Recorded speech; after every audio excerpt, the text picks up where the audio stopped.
What's up, everybody? I'm doing a little different type of video for this week, and just trying to uh, help out if like certain things some people don't know on certain cars, like turbocharged cars to NA cars.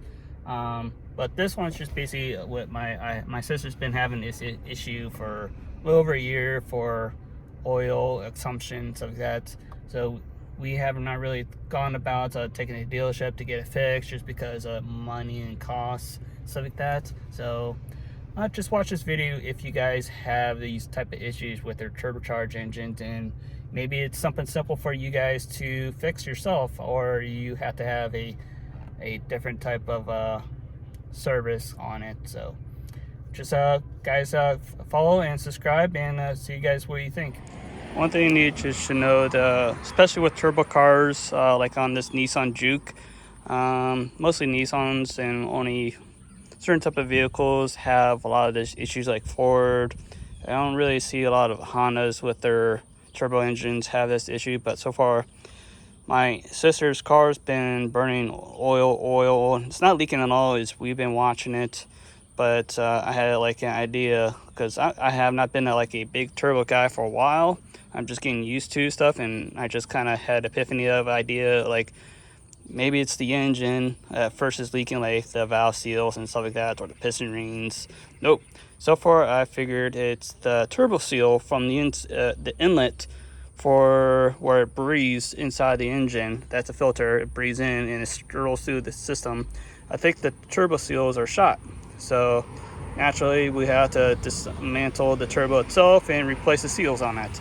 If you ever noticed, one quick way to figure out if you're losing oil a lot, right now she's been going about 2.5 quarts of oil every 2 months roughly. So what you do is take this piping off and check the seals right here, see if it's coating, and it definitely is on that side. But you also check on this side, it's definitely oil in it. So that's a good reference to check the oil on these inlet tubes before they go to the turbo.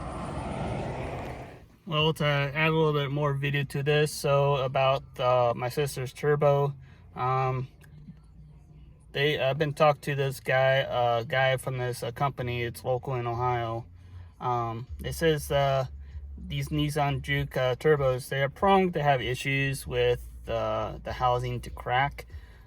So there's only a couple of issues you can do is get a refurbished turbo from a manufacturer. It's a remanufactured a turbo that would have fixed any issue, rebuilt the turbo already, that if you have any oil leaks like this is having internally, from the seals to the bearings, whatever, it's causing these issues.